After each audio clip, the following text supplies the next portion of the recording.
a single mother with $58 in her checking account, the most powerful man in Chicago, and 3 guns inside a bank at 9:40 on a Friday morning. Marlo Hayes had no plan that morning except to withdraw the last of her daughter's school fees and make it to her delivery shift on time. She was tired in the specific way that single mothers get tired, not just in her body, but somewhere behind her eyes, in the place where hope used to live more comfortably. 9 years as an Army Ranger had taught her how to survive the worst places in the world, but it had never taught her how to pay bills with medals. She had an old car with a passenger window that wouldn't roll down, a paper crane with a broken wing her daughter had folded for her clipped to the dashboard, and absolutely no reason to be a hero. Then the glass doors of the bank swung open, and 3 masked figures walked in. In the few seconds before the first scream, before the whole room dropped to the floor, before her life turned in a direction no one could have predicted, Marlo Hayes did the only thing she knew how to do. She didn't look away. And a few minutes later, the man whose name made the entire city lower its voice would stand in front of her, look her straight in the eye, and call her 2 words that made even his own men go still. Ma'am, if this story moves you, drop your city in the comments. I want to see how far this has traveled. Don't forget to hit like and subscribe so you never miss the stories to come. And now, stay with me until the very end. The first scream never had time to take shape. It was swallowed halfway down as a gun barrel swung upward, and everyone in the bank lobby dropped onto the cold stone floor at once, like a wave collapsing. An elderly woman standing beside counter number 3 staggered, her cane slipping from her hand, and the young woman nearby pulled her down with her, shielding half of the older woman's body beneath the shoulder of her worn delivery jacket. Marlo Hayes lay with her cheek pressed to the floor like everyone else, but her eyes remained open. 9 years in the military had stripped away the switch that allowed people to feel fear first and think afterward, and now, while her heart began to slow instead of race, she started counting. 3 masked men, 2 handguns, and 1 long gun. Full gloves, soft-soled shoes, not a single trembling hand. They moved in a triangular formation, 1 man guarding the entrance, 1 sweeping the lobby, and the 3rd heading directly toward the branch manager's office. And that was what sent a cold sensation across the back of her neck. Not one of them bothered to look at the teller counters. Not one threw a canvas bag against the glass and ordered the employees to stuff it with cash. They passed over the money as though cash were merely an inconvenience.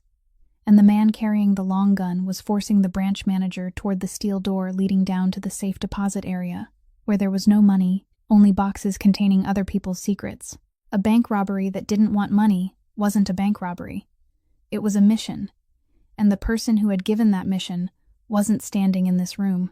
The thought crossed Marlo's mind in the span of a single breath, and she pushed it aside to use later, because right now, something else was more urgent. The man sweeping the lobby was moving toward the line of people lying against the wall, and the elderly woman from counter number 3 was trembling so badly that her silver bracelet clicked against the stone floor, a tiny sound that rang through the breathless room like someone knocking at a door. He turned toward it. He took 2 steps, and during those 2 steps, he made the mistake amateur gunmen always made when they had to walk and watch at the same time. He switched the gun to his other hand so his right hand would be free to seize the elderly woman by the collar. The weapon left its ready position for roughly 1.5 seconds. For most people in the world, 1.5 seconds wasn't enough time to rise from the floor. For someone trained to see 1.5 seconds as a wide-open window, it was more than enough. Marlo came off the floor low and fast. She didn't charge him head-on, because charging head-on was how people got shot. She entered through the blind angle behind his left shoulder, one hand trapping his gun wrist, and twisting it inward at the one angle that forced every human hand to open, the other locking his elbow. She turned, used his own momentum against him, and drove him face down onto the floor. The gun flew free, skidded across the stone, and stopped beneath the table where customers filled out deposit slips. The entire sequence took less than 3 seconds and made no sound louder than a sack of rice being lowered to the ground. She planted her knee between his shoulder blades and pulled his arm high behind his back, to the point where every thought of struggling became a losing calculation. And through her palm, she felt that familiar moment, the moment when a human body decided the numbers were no longer on its side. He went limp. "Face down," she said, without raising her voice. "Don't try it." He didn't. From the entrance, his accomplice shouted a name that wasn't real, and Marlo rolled the man beneath her halfway over, using his body as a shield between herself and the remaining gun barrel, a wall of flesh no one would dare fire through to reach one of their own. At that exact moment, the alarm began to shriek. Someone behind the counter had managed to press the emergency button, and that sound finished the rest of the job. The man guarding the door and the man with the long gun looked at each other once, then ran, shoving through the glass doors and bursting onto the street with an empty canvas bag flapping behind them like a flag of surrender, leaving their accomplice face down beneath the knee of a delivery woman. No one in the lobby was bleeding except for the scrape on the captive's chin, where his face had struck the stone floor. And the elderly woman from counter number 3 was being helped upright by a young employee, her hand still clenched around the silver bracelet as though it were a charm protecting her from harm. The police arrived 7 minutes later. Marlowe handed the captive over to the first 2 officers through the door, pointed out the gun beneath the table without touching it, then stepped aside and answered every question in the short, precise language of someone who had sat through more military interrogations than the young officer taking notes in front of her. Number of attackers, direction of escape, weapon descriptions, sequence of events, no added emotion, no missing detail. The officer looked up at her twice while he wrote, as though he wanted to ask a question that didn't belong in the official report. She offered no explanation. She only glanced at the faded cloth band of the watch on her wrist, and thought that if the statement was finished within the next 15 minutes, she could still make her noon delivery shift, still get home before it was time to pick up her child, and her life would settle back into its narrow but peaceful orbit.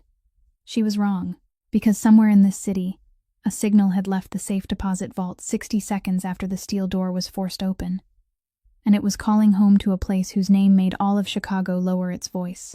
The signal reached its destination before the second police car had even pulled up.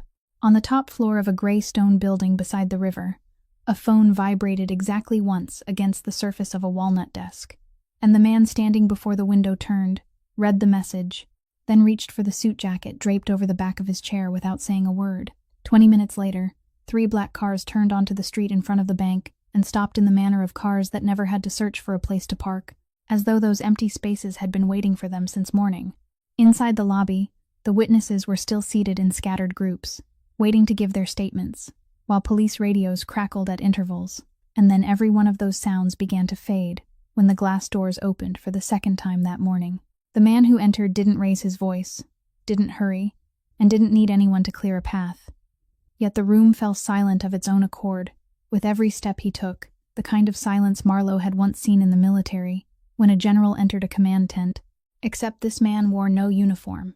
He wore a charcoal gray suit, tailored so precisely that every seam seemed made for him alone, and on his wrist was an old watch, genuinely old, the kind of object a person kept rather than bought. The young officer writing the report stopped in the middle of a sentence.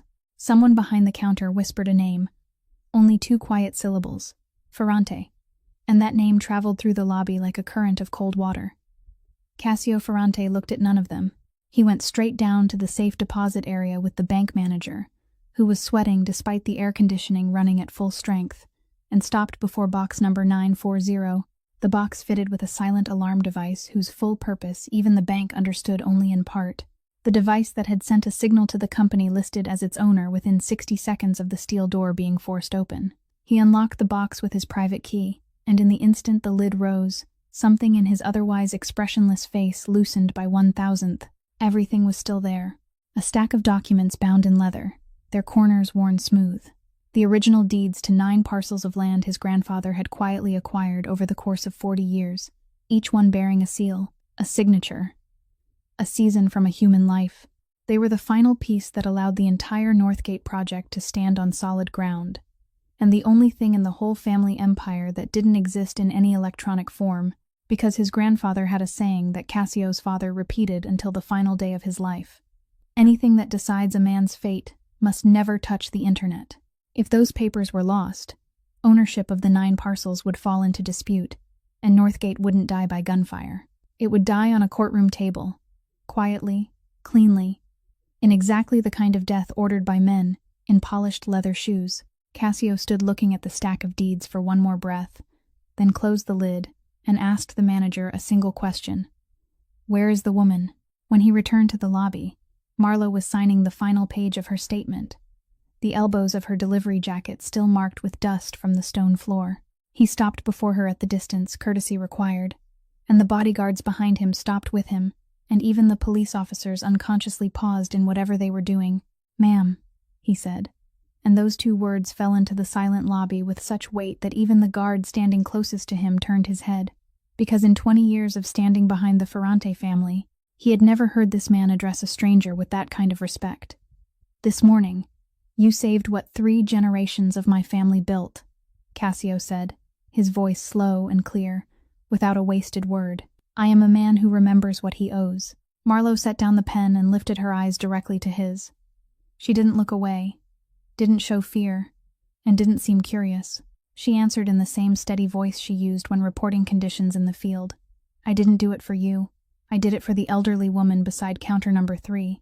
Then she glanced at the faded cloth band of the watch on her wrist, nodded goodbye to the young officer, and walked toward the door, with her back straight and her steps even, never once looking behind her, leaving the most powerful man in Chicago, standing in the middle of the bank lobby, with a debt he hadn't managed to repay, and something he had never encountered in his life.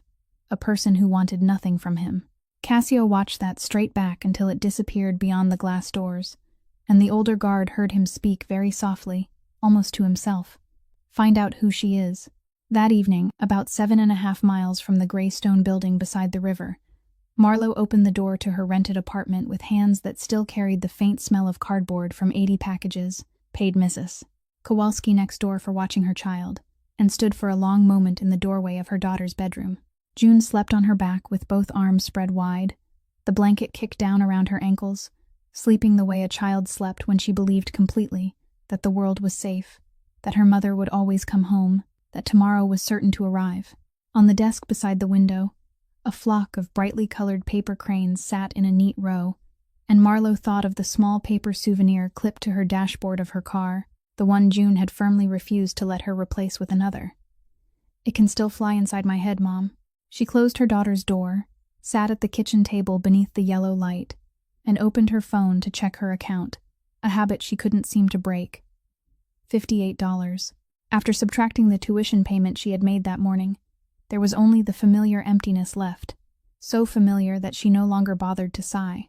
She didn't know that across the city, her name was being placed on a walnut desk beside a military file thicker than a telephone book, or that the narrow but peaceful orbit of her life would remain intact for only one more night. The call came at 8 o'clock the next morning, while Marlowe sat in her car in the parking lot outside June's school, watching her daughter run through the gate with her backpack hanging crookedly from one shoulder without looking back. And although that refusal to look back was perfectly natural at her age, it still left a mother's chest filled with pride and hollowed out at the same time. An unfamiliar number with a Chicago area code. The voice on the other end belonged to a woman, professional and just warm enough.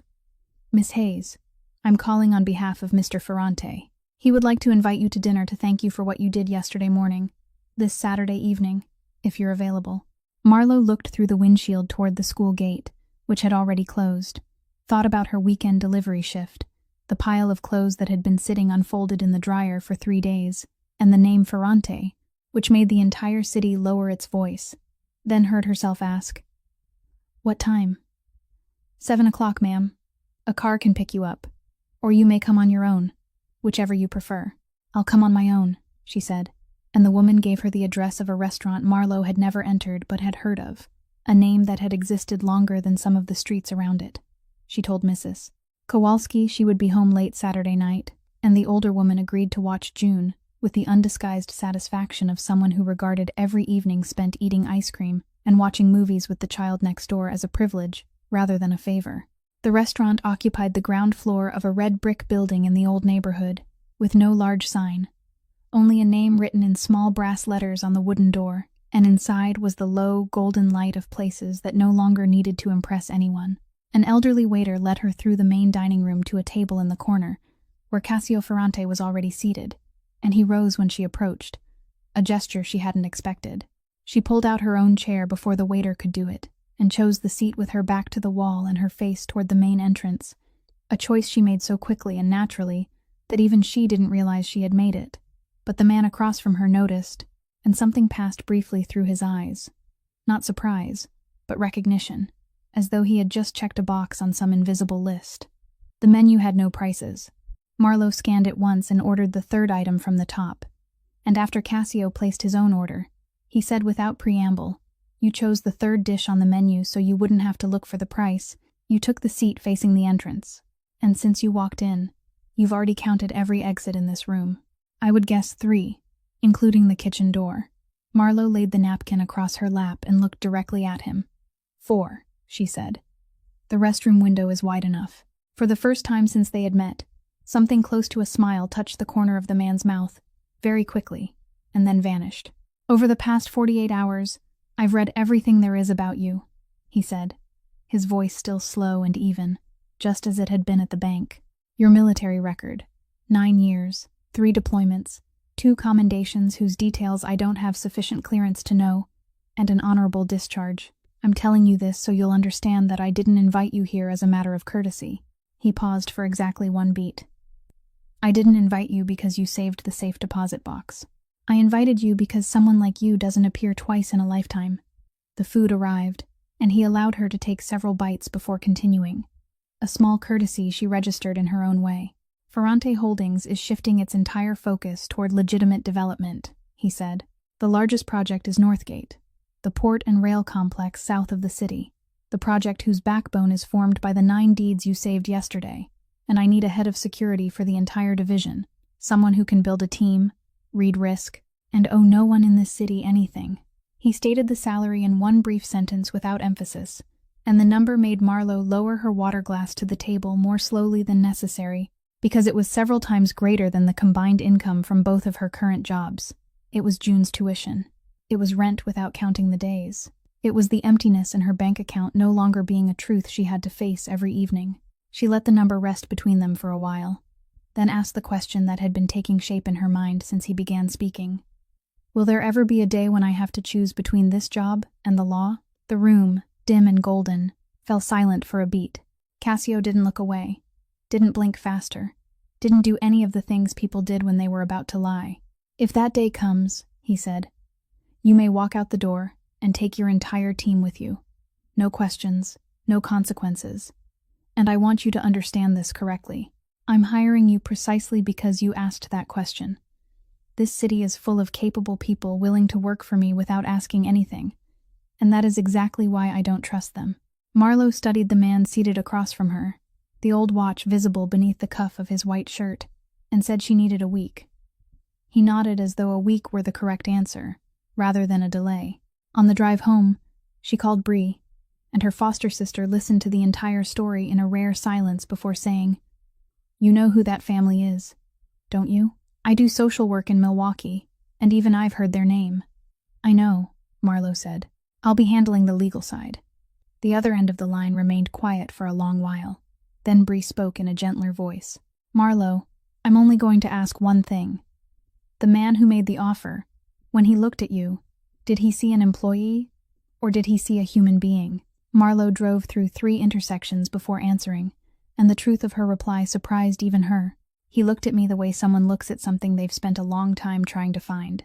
That night, she sat at the kitchen table for a very long time, with June's tuition notice for the coming term and the old letter from the bank from the day they took the house lying before her, 2 pieces of paper she kept side by side as a reminder of the 2 ends of a road. She thought about the triangular folded flag in the box on top of the cabinet, about Bree's question, about the 4 exits in a room and the man who had counted 3. On Monday morning, she called the assistant's number and said exactly 5 words. I accept. I'll start next Monday.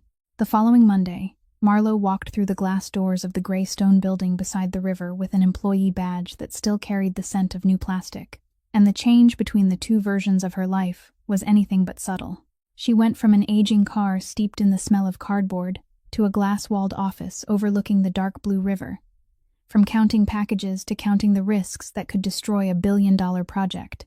The security team she inherited consisted of 12 people, and within the first 48 hours, she had already sorted them the way she once sorted new recruits, not by the answers they gave, but by the questions they asked. A few were genuinely skilled. Most could do the job if given discipline, and 1 or 2 were still sitting there only because no one had ever been patient enough to deal with them. The one who stood out most was Dana Ruiz, a former military police officer who spoke little and took extensive notes, and on the 3rd day, she placed a question on Marlowe's desk that no one else on the team had considered. Ma'am, the current shift change procedure leaves an 11-minute gap between the morning and afternoon shifts. Who designed this? And why hasn't anyone fixed it? Marlowe looked at the young woman and knew she had just found the backbone of her team.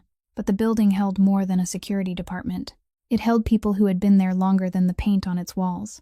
And the first man to make her understand that was Gio Amato, the family advisor. A man in his 60s with silver hair combed straight back, and the eyes of someone who had watched 3 generations of owners come and go. He entered her office on the afternoon of the 4th day without knocking, stood for a long while watching her rearrange the chain of command on the whiteboard, then finally spoke in a voice as dry as old paper. "You are redrawing things that have worked well for 40 years. You don't understand this family."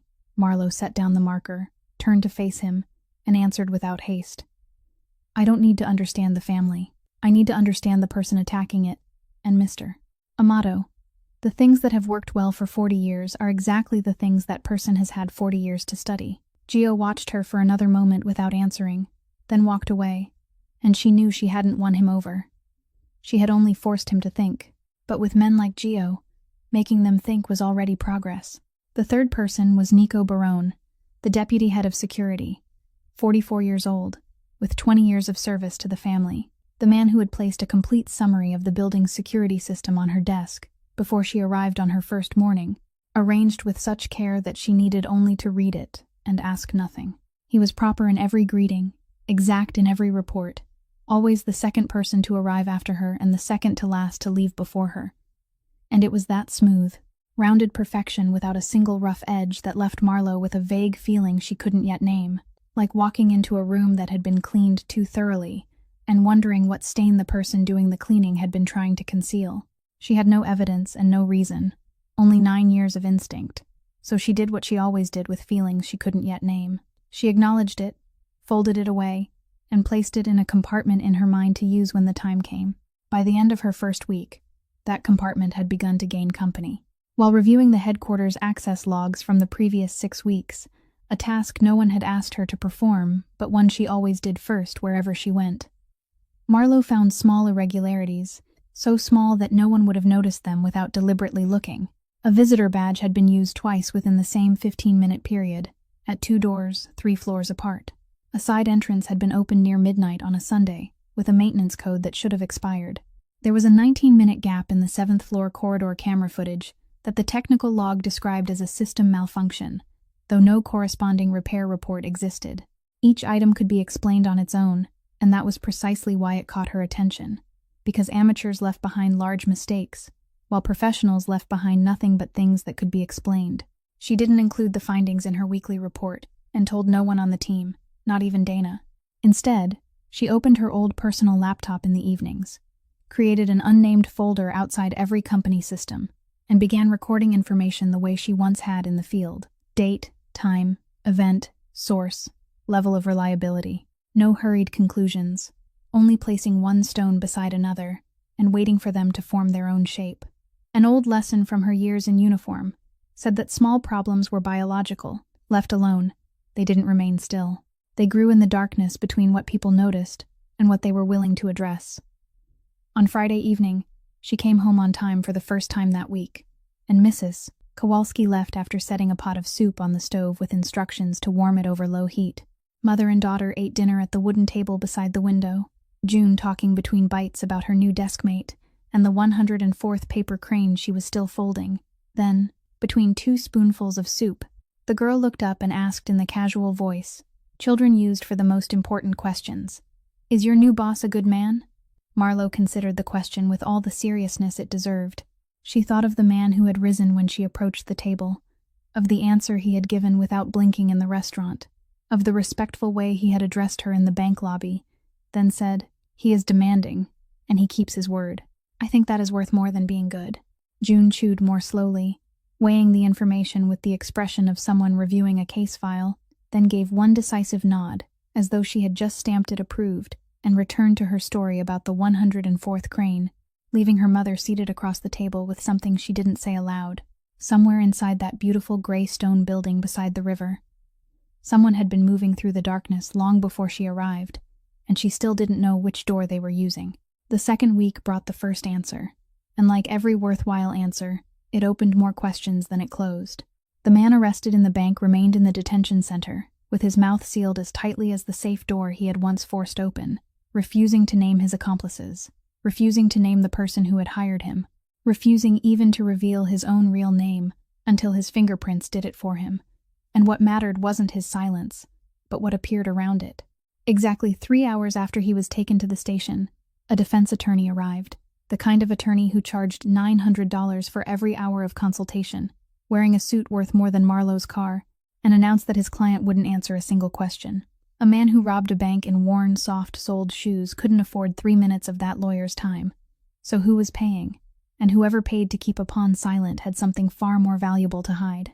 Marlowe sat in her glass-walled office and arranged everything she knew into a straight line, the way she had once loaded rounds into a magazine, and the picture emerged without her needing to add a single stroke. The crew that morning had known the exact code for the safe deposit area they needed to open, had known the bank security shift schedule down to the minute, and had even known the blind angle in the camera system well enough to choose their point of entry. 3 kinds of information that existed together nowhere except inside the system itself, which meant this had never been a robbery. It had been an operation. Someone had drawn the map. Someone had paid the wages. And there had been one target, numbered 940. She needed someone on the side of the law, someone who stood outside every circle of influence in the city, and in the small directory of her life, there was only one name that fit. Detective Walt Gruber answered her call after the 4th ring and said only one sentence: the old place, 10 o'clock. The late-night diner stood on the south side, the same place her father had taken her in the years when his mind was still clear, with sickly yellow tube lights, cracked red vinyl seats, and an owner who never asked customers anything except what they wanted to order. Gruber was already seated in the corner, broad through the shoulders, his salt and pepper hair cut short, a cup of black coffee in front of him, and the expression of a man who had begun counting the months until retirement, and he watched her enter with the mingled relief and suspicion of someone who had read the report about the bank and already known this meeting would come.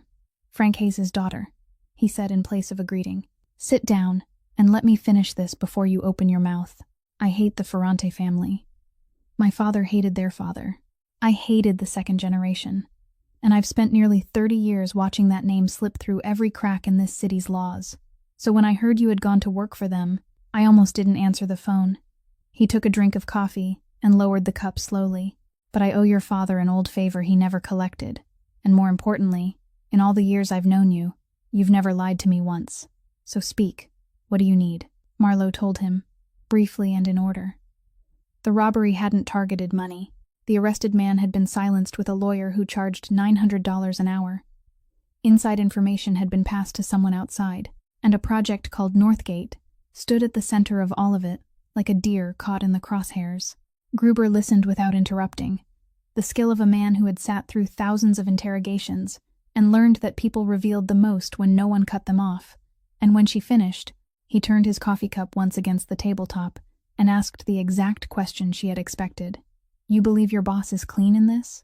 "I believe that safe deposit box contained something he couldn't afford to lose," she replied. "And whoever wanted it wasn't trying to get rich. They were trying to bring something else down. Hate the Ferrante family as much as you like, but you and I both know one thing. Anyone willing to hire armed men to enter a bank in the middle of a Friday morning and steal documents isn't going to stop at documents."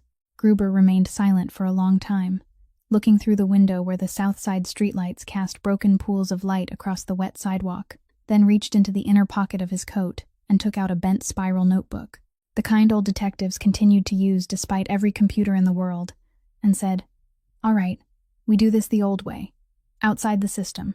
No paperwork, no email, just you and me. Now answer this. Who wants Northgate dead?" That question became the work of the entire night. They began at the source. The South Side Port and Rail Project was the largest piece of business the city had seen in a decade. And before the Ferrante family won the development rights 16 months earlier, there had been a long contest crowded with every kind of interested party, investment funds, construction corporations, infrastructure companies, and consortiums created solely to submit a bid and then disappear. Gruber wrote. Marlowe remembered and cross-checked. The owner refilled their coffee twice without asking, and by nearly 1 o'clock in the morning, the squared page of the spiral notebook held a list of 27 names, 27 individuals and legal entities that had, at one time or another, wanted that land in their own hands. Gruber looked at the list, then looked at her, and spoke in a voice that was tired but clear.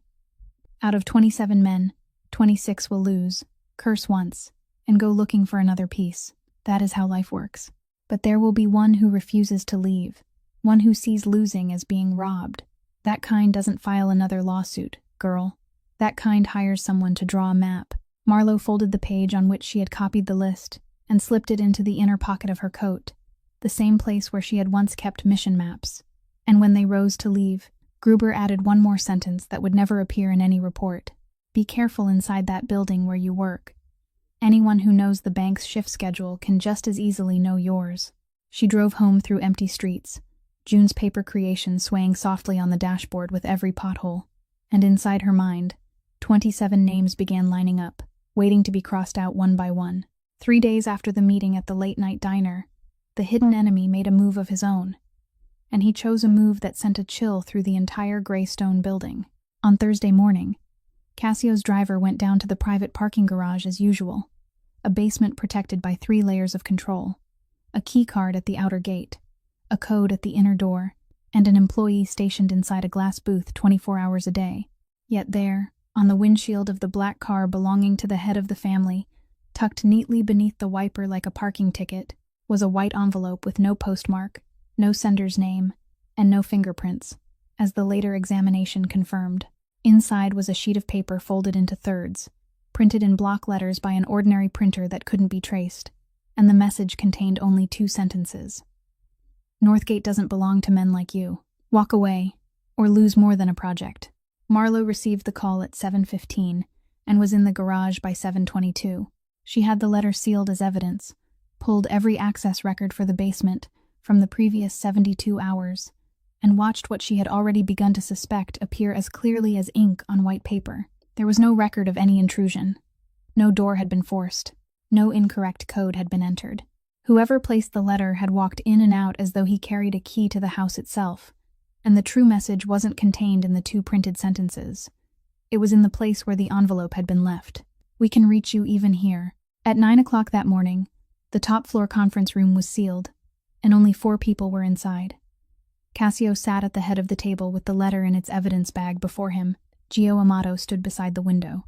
Nico Barone sat on the edge of his chair, with his notebook already open.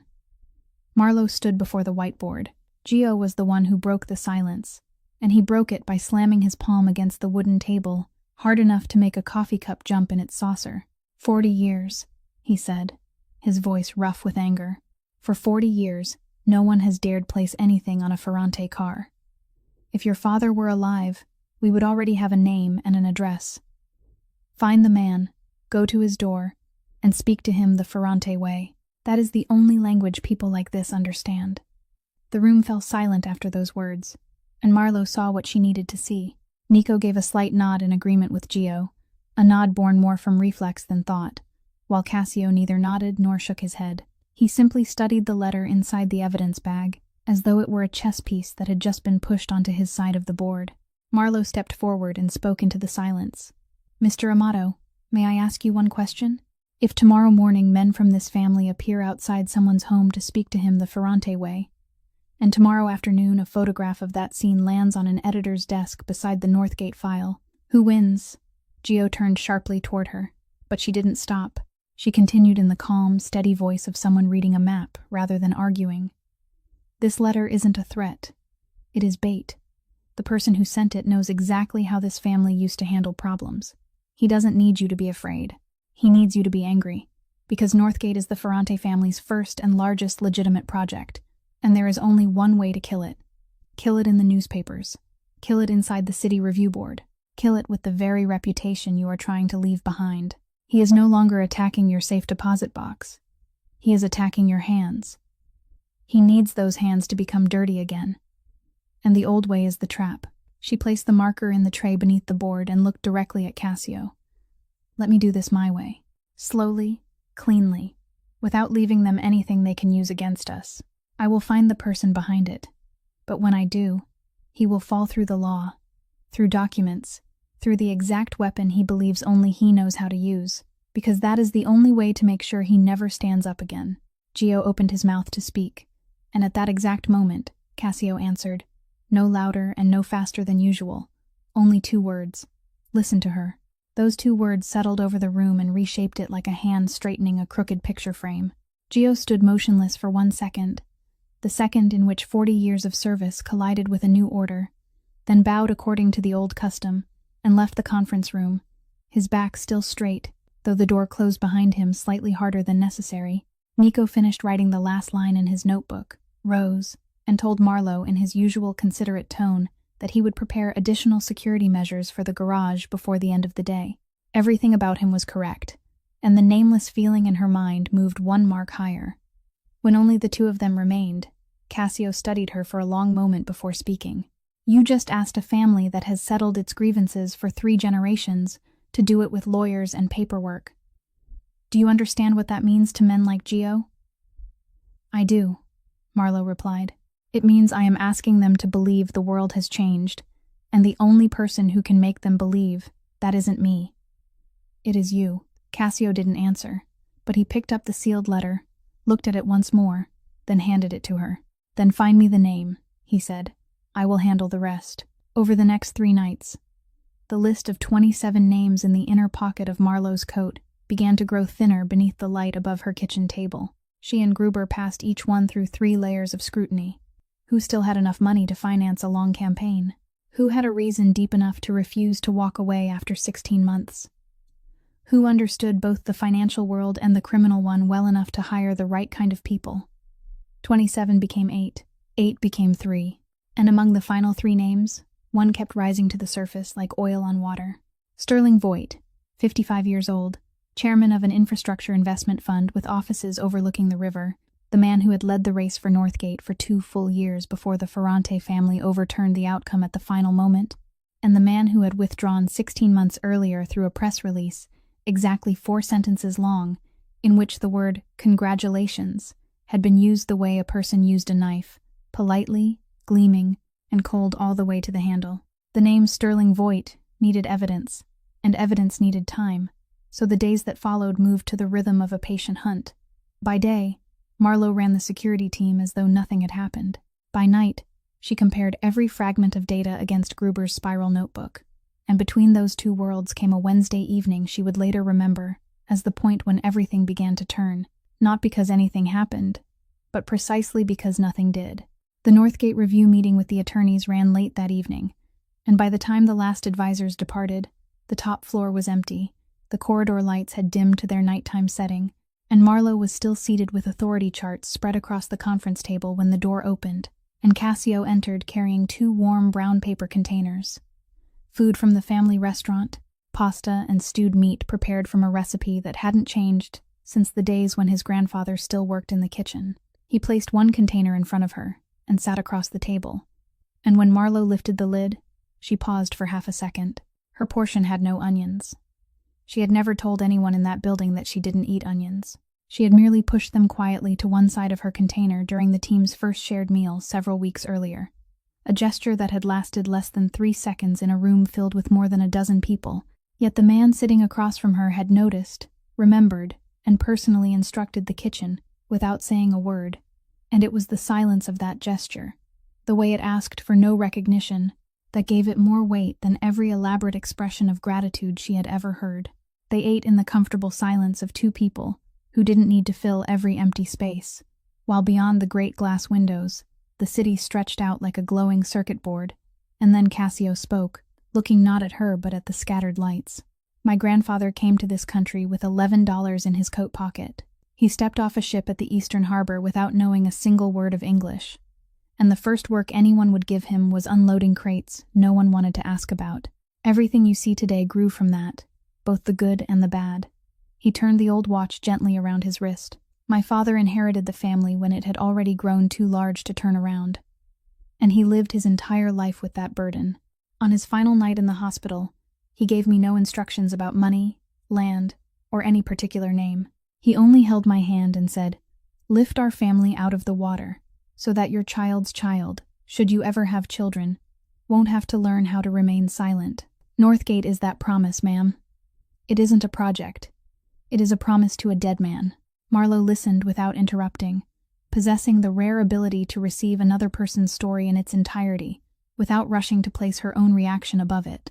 And when he finished, she surprised herself by speaking. "My husband was a soldier too," she said, her voice still steady, though one beat slower than usual. "He deployed one rotation before I did, and he never came home." June was only 2 years old then. They came to the door with a flag folded into a triangle, and words of condolence they had memorized. And I remember standing there and accepting that flag with both hands, my back straight, exactly according to regulation, because June was inside the house watching through the window, and I wouldn't allow the first image she carried from that day to be one of her mother collapsing. She folded the edge of the paper container until it formed a perfect square, an unnecessary movement her hands needed to make. I stood straight through the funeral. I stood straight for the next 3 days, handled the paperwork, answered the telephone, fed my daughter. Then, on the 3rd day, I drove out to buy milk, parked in the supermarket lot, and cried there for 40 minutes, alone. Afterward, I wiped my face, went inside, bought the milk, and drove home. I haven't cried like that since. The room became still, with only the faint sound of the air conditioning somewhere above them, and Cassio looked at her across the table, cluttered with papers, and asked in a voice lower than usual, "Why did you tell me that?" Marlowe met his eyes, and the answer came out with such honesty that she didn't have time to examine it first. "I don't know. I don't usually tell people things when I don't know the reason." Cassio nodded slowly and said, "Perhaps that is the reason." They said nothing more about it. They returned to the diagrams, the Northgate risk register, and the unfinished work. But something in the room had changed, the way the light inside a room changes when a distant cloud shifts, slowly, without announcement, and only once a person notices does it become clear that the change began long ago. Near midnight, she gathered her things to leave, and at the elevator doors, he said as he did every day, "Get home safely, ma'am." Still those same words. Ma'am. The word he had used from the first moment in the bank lobby. But that night, standing inside the elevator and watching the floor numbers count downward, Marlowe realized she could hear something within it that no dictionary contained. It wasn't politeness or ceremony. It was more like a place someone had reserved for her within his respect. And she realized something else, something more troubling. She had begun waiting to hear it. Her car crossed the bridge, the dark river below glittering with streaks of city light, while the faint glow of the dashboard lights reflected off June's small paper crane, and Marlowe reminded herself, in the old voice of discipline, that she had entered that building to find an enemy hiding in the darkness, not to find anything else. But 9 years in the military had also taught her enough honesty to know that there were some orders the heart received, set aside, and never carried out. The turning point came on a Monday morning, and it arrived the way true turning points often did, without fanfare or warning, as nothing more than a printed sheet of paper laid upon a desk. Dana Ruiz knocked on Marlowe's office door at 7:40, offered no greeting or preamble, placed a copy of the access log in front of her, and said exactly one sentence. "Boss, look at the contractor badge column." Marlowe looked. An access badge issued to the elevator maintenance company, the kind of ordinary service badge no one ever bothered to notice, had been scanned at the west side entrance a total of 6 times over the past 7 weeks, every use occurring outside business hours, the earliest at 11 o'clock at night, and the latest at 2 o'clock in the morning. And what sent a chill across the back of her neck was the note Dana had highlighted beneath it. The contract with that maintenance company had been terminated more than 2 months earlier, when the building switched to a new vendor. The badge should have been disabled on the day of the transition, but it was still alive, still opening doors, like a key someone had deliberately forgotten to collect. "Who signed the order to deactivate the badge that day?" Marlowe asked, and Dana answered in the careful voice of someone who had checked the facts 3 times before speaking. "The order was drafted, and it is in the system, but the execution status shows an error, and no one followed up. On paper, this is an administrative oversight, ma'am, but I served as military police long enough to know that an oversight doesn't know how to choose the most useful badge by itself." Marlowe sat without moving, staring at the 6 lines of data, 6 occasions when a shadow had passed through the west side entrance at night, through the exact doorway positioned in a narrow corner that the ground floor corridor camera could only cover halfway, and in her mind she heard the stones she had been placing beside one another for weeks begin to lock into place. The visitor badge used twice within 15 minutes. The expired maintenance code that opened a door late on a Sunday night. The 19-minute gap in the 7th floor camera footage. They were no longer isolated dots. They were footprints left by the same person, following the same path again and again, moving without haste, as though walking through his own home. The next question was what he had entered to do, and to answer it, Marlowe needed a pair of eyes. No system in that building knew existed. She called Gruber. Gruber gave her a name. On Tuesday afternoon, a petite woman in her 30s, named Priya Anand, entered the building under the title of Technology Audit Consultant, a legitimate cover because the company regularly hired outside advisors, carrying a faded backpack filled with tools she had written herself and refused to sell to anyone.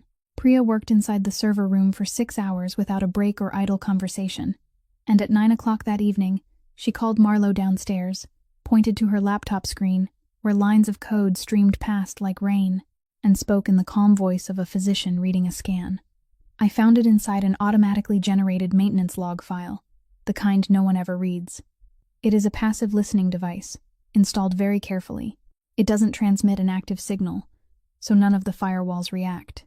It simply sits there and records everything that passes through this system: correspondence, meeting schedules, documents, and according to the creation timestamp, it had already been here for nearly 2 months before the bank robbery. The server room held only the steady hum of cooling fans, but to Marlowe, those words sounded like a distant explosion. Nearly 2 months before the robbery, she stood motionless before the screen, and the entire picture she and Gruber had spent weeks constructing dismantled itself and reassembled in a different order, one far more frightening than before, because from the beginning, everyone, including her, had read the story in the same direction. The robbery had been the opening shot, and the letter had been the escalation, but the timestamp on this device turned the whole book backward. The truth was that they had entered the house first. They had sat inside this system and read every letter, every memorandum, and every schedule for weeks. They had known the 9 deeds were kept in safe deposit box number 940 because the internal documents themselves had told them. Only then had the robbery come, which meant the robbery hadn't marked the beginning of the attack. It had been an escalation in a siege that had already been unfolding silently for a long time, and the letter beneath the windshield wiper had merely been the greeting of an enemy who had grown tired of hiding. The enemy wasn't standing outside the gates as she had imagined. He had been sitting inside the house before she ever set foot in it. He had heard every meeting, and might even have read the welcome email announcing the arrival of a new employee named Marlowe Hayes. Priya asked the only technical question that remained. "Do you want me to remove it?" 10 minutes and it will be gone. Marlowe stood silent for a long time before answering, because those 10 minutes would give her safety and take away something more valuable than safety. She remembered nights in the field when her unit discovered an enemy communications frequency. No one was foolish enough to destroy it. They kept it alive. They listened, and when the time came, they spoke into it, the things they wanted the enemy to believe. "Don't remove it," she said at last. "Don't touch it. Don't change any behavior in the system. From this moment on, it isn't their eye anymore. It is our speaker. They want to listen. Fine. We will decide what they hear." Priya studied her for 1 second, then nodded with the faint smile of a technical expert who had found someone who spoke the same language. "I will place a monitoring layer over the device itself. The moment this termite moves, what it sends and who receives it, you will know before it does." That night, Marlowe remained in her office until late.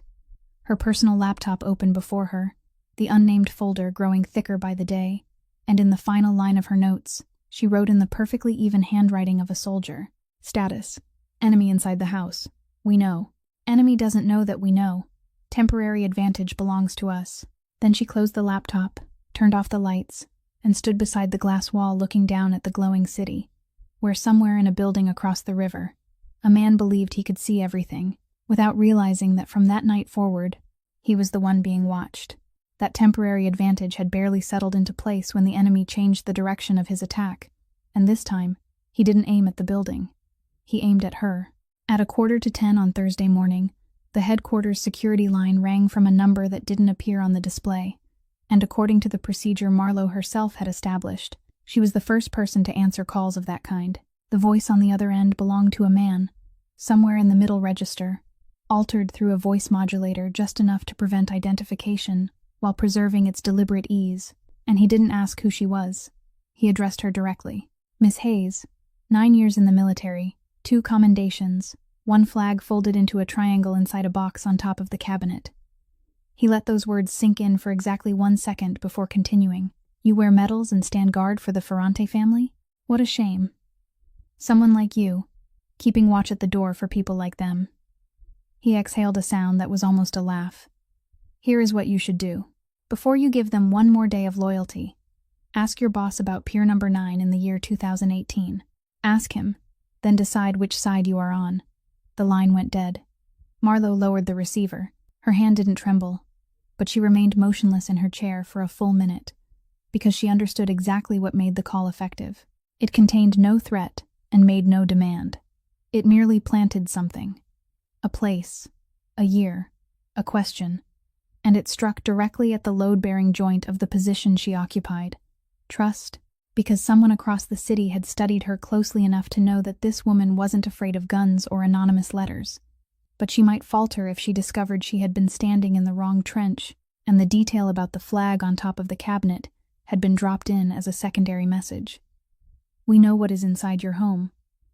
She had two choices. The first was to do exactly what the caller expected. Investigate quietly, ask Gruber, search old records, and feed the snake of suspicion inside her for several weeks until it grew. The second was to do the opposite, and Marlo wasn't built to take a winding road around the man who paid her salary. She rose, went straight to the top floor, knocked twice on the wooden door, and when Cassio looked up from the documents before him, she closed the door behind her, stood in the center of the room, and spoke without preamble. 10 minutes ago, someone called the security line. He knew my military record. He knew things inside my home. He told me to ask you about Pier Number 9 in the year 2018 before I chose a side. So I am asking. The room became so silent that it seemed possible to hear the river that wasn't beneath them.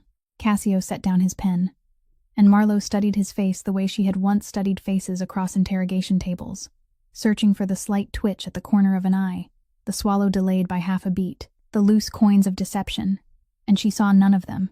She saw something else instead, something rarer, an old weariness rising to the surface, as though that name were a stone he carried in his pocket every day, and someone had now ordered him to take it out and place it on the table.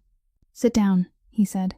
She sat, and he told her, without evasion or self-defense, in the steady voice of a man who had repeated the story to himself thousands of times in his mind. Pier Number 9 was a winter night in the year 2018, when his father still held power, and Cassio was only the heir standing behind his right shoulder. A shipment passed through a family dock, the kind of shipment his grandfather's rules had forbidden them ever to touch, but his father's generation had allowed those rules to wear thin around the edges.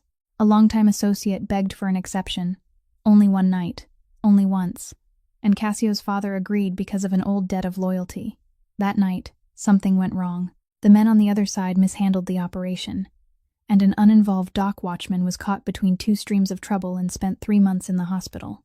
The family settled every consequence with money and silence. No one was prosecuted. The file closed as though it had never been opened, and on every official record in the world, that night didn't exist. I was standing on the dock that night, Cassio said. I was 25 years old. I gave no order and touched none of the cargo, but I stood there and remained silent.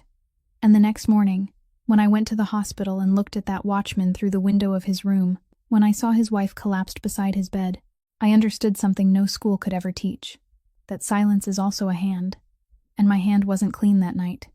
He turned the old watch once around his wrist. The watchman recovered. The family paid every medical bill and has supported his family to this day through a foundation that doesn't carry our name, but there are things money can't buy back. I began building Northgate 3 years later, not to earn another dollar, but because I owed that night a different road, a world in which a dock watchman can work the night shift and know he will return home. That is Pier Number 9, ma'am. The man who called you didn't lie. He only told you half the truth, and believed half would be enough to make you leave. He looked directly into her eyes, and spoke the final sentence in a voice neither high nor low. The door is still there, as I promised. Marlo remained seated for a while, letting everything settle. Then she rose, not to walk toward the door, but to stand straight while she said what needed to be said. I don't choose sides based on files, she said. Files are written by other people. I choose based on 3 months of watching how you live, how you answer difficult questions without blinking, how you remember that someone doesn't eat onions, how you said listen to her in a room filled with men from the old way. The man who called wants me to believe that a person is nothing more than the worst night of his life, but if that were true, I wouldn't have anything left to stand on either. So no, I am staying, and we are going back to work, because he just made his first mistake. He showed us that he is becoming impatient. Cassio looked at her, and for one brief moment, the usually unreadable face of that man revealed something he couldn't conceal. It wasn't relief. It was deeper than relief, the look of someone whose darkness had been seen in its entirety by another person who hadn't turned away. And both of them, standing in that top-floor room, understood, though neither spoke it aloud, that from that second forward, whatever existed between them had acquired another name. Neither of them was yet brave enough to say it. He was growing impatient, which meant he would make a mistake. But before waiting for that mistake, Marlowe had one question she needed to answer inside her own house, the question she had postponed from the very beginning and could no longer avoid. Who had opened the door? She spread every piece of evidence across the kitchen table in her apartment one night, after June had fallen deeply asleep. And this time she didn't arrange them by time. She arranged them by access, because every piece of leaked information represented a doorway, and every doorway had only a limited number of people who carried its key. The bank security shift schedule wasn't stored inside Ferrante's systems. It was shared only during the regular coordination meetings between the bank and the company. Meetings the company had sent exactly one representative to for the past 3 years. The code for the safe deposit area and the security procedures surrounding box number 940 existed only in a restricted file, one whose access log showed exactly 4 names had opened it during the previous year. The elevator maintenance contractor's badge that should have been deactivated had received a cancellation order that failed during execution, and the person authorized to certify that every badge had been recovered during the contractor transition had signed the completion report with a signature she saw every day on the neatly organized reports waiting on her desk. All 6 occasions when the west side entrance opened during the night had occurred during weeks when the duty roster showed that the person responsible for that area was scheduled to perform routine inspections at facilities outside. Headquarters, a coincidence repeated 6 times, was no longer a coincidence. Marlowe sat at her kitchen table for a very long time, and she realized she was doing the very thing she hated seeing in other people. She was searching for an escape from the conclusion. She was trying to bend the threads toward another direction, because every single one of them, without exception, converged upon a single name. No one inside that building would ever dare suspect. Nico Barone, deputy head of security, 20 years of loyal service. The man who always arrived second and left second.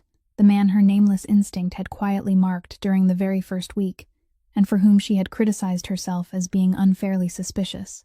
The following morning, she brought everything to Cassio. She drew no conclusion for him.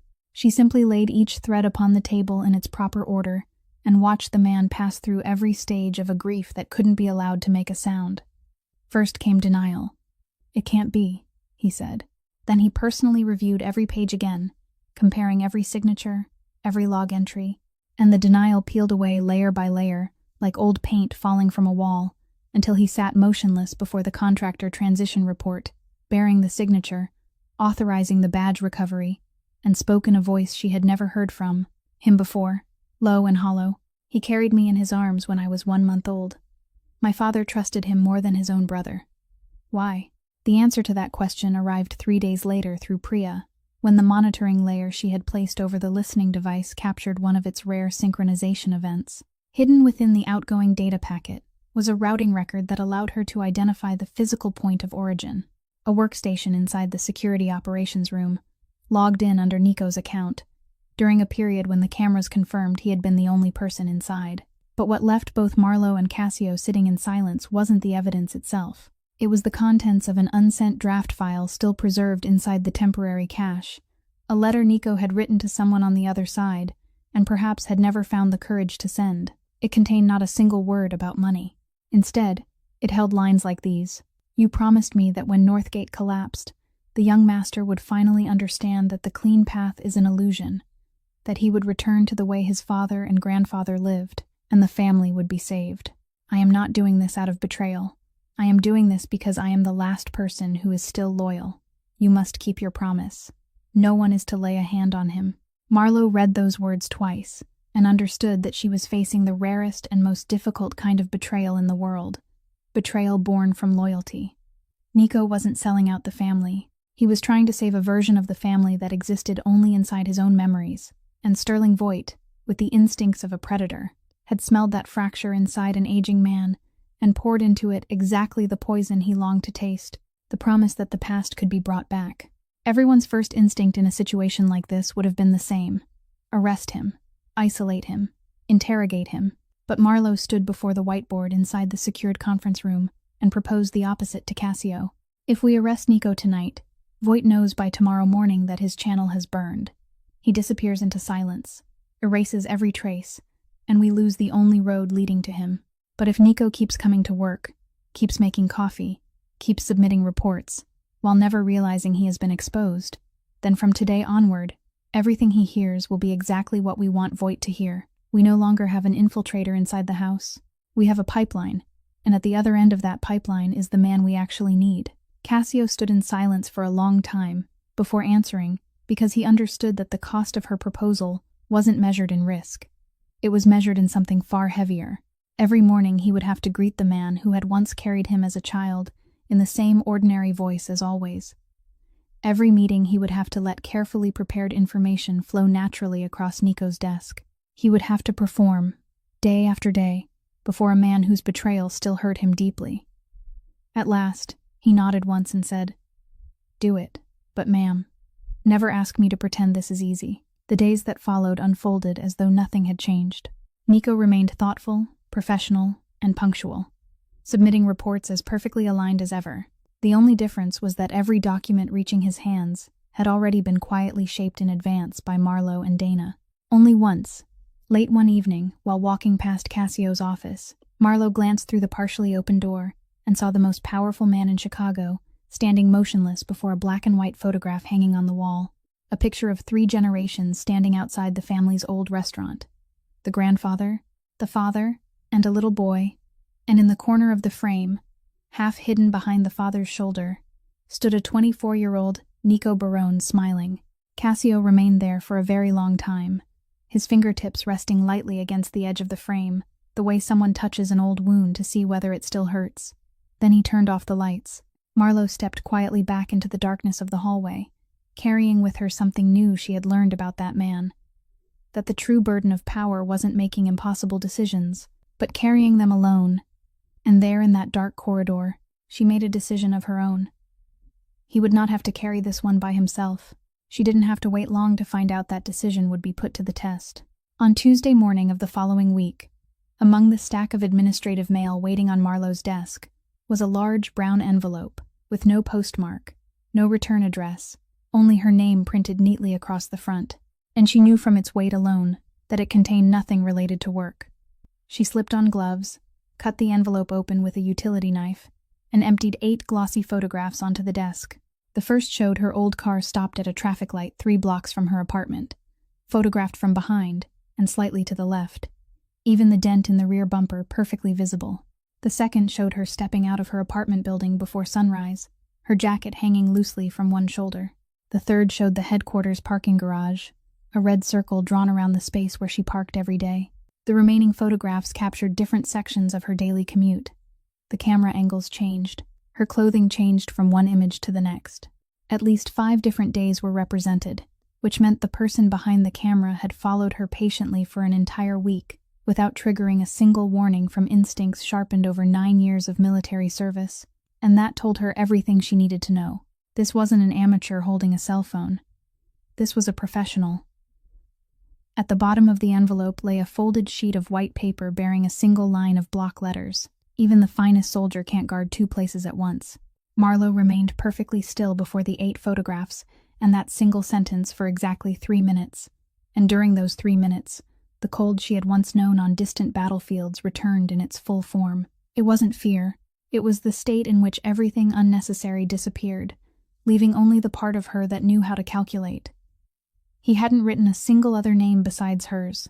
He didn't need to.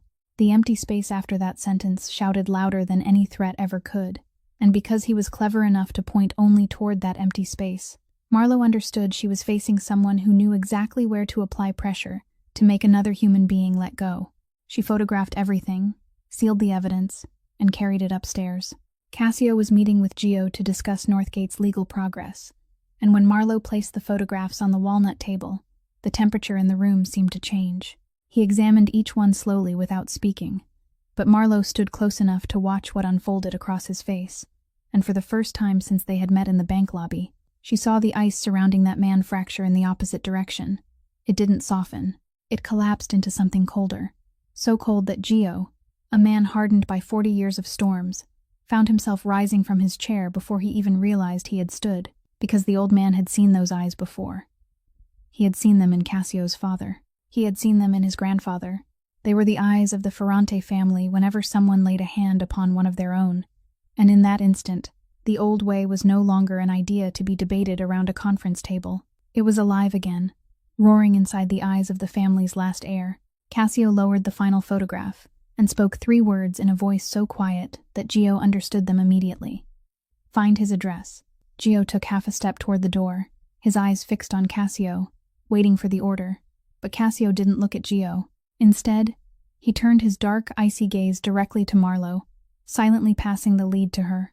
Marlowe didn't flinch. She simply looked back at him with the quiet certainty of a soldier who had already calculated 3 steps ahead. He wants you to react, Cassio, she said softly. These photos aren't a threat, they're bait. Give me 10 days, and we won't just block him. We will dismantle him using the very law he thinks he owns. Cassio held her gaze for a single, heavy beat, then looked at Gio and shook his head once. We stick to her plan. He followed me for 5 days to take 8 photographs when one would have been enough to frighten me. Do you understand why? Because these photographs aren't a threat. They are an invitation. He knows the letter beneath your windshield didn't shake you, so now he is aiming at me, because he believes you will lose your temper on my behalf. Right now he is sitting somewhere across this city waiting for exactly what almost happened inside this room. Ferrante men appearing outside his front door, and 1 hour later, his lawyers appearing at the courthouse with cameras and a lawsuit. If you answer him the old way, he wins. Not one move. Everything. Northgate dies. The promise you made to your father dies. And the world you have devoted your life to escaping becomes the only world left for all of us to stand in. The room fell silent. Gio looked at the woman's hand resting upon the table, then turned toward his young employer. Marlowe finished speaking, her voice quieter now, but even steadier. Give me 10 days. He is becoming impatient. He has exposed the photographer. He has already reached for the strongest psychological weapon he has. Give me 10 more days, and my people and I will bury him with documents, with the law, with the very weapon he believes only he understands. Cassio watched her for a very long time. The final struggle took place behind his eyes in a language no words could fully describe. 3 generations of hot blood pulled him toward one side. A promise made beside a hospital bed pulled him toward the other, and the woman standing before him had become the knot binding those 2 forces together. At last, he exhaled softly and said, 10 days, ma'am, and this entire building stands behind you. Gio slowly lowered himself back into his chair, and the old man regarded Marlowe with an expression she had never seen from him during all the weeks they had worked together. It wasn't agreement. They weren't there yet. But it was the recognition one old soldier gave another who had just held the line. That afternoon, the first thing Marlowe did wasn't part of any operational plan. She called Mrs. Kowalski. Then that evening, she sat down beside her daughter's bed and shared news that made June leap onto the mattress with delight. Her mother's company had a beautiful apartment standing empty, complete with a swimming pool on the 4th floor, and Marlowe thought the 2 of them, along with Mrs. Kowalski, should spend 2 weeks there for a little change of scenery, while she remained busy with a major project.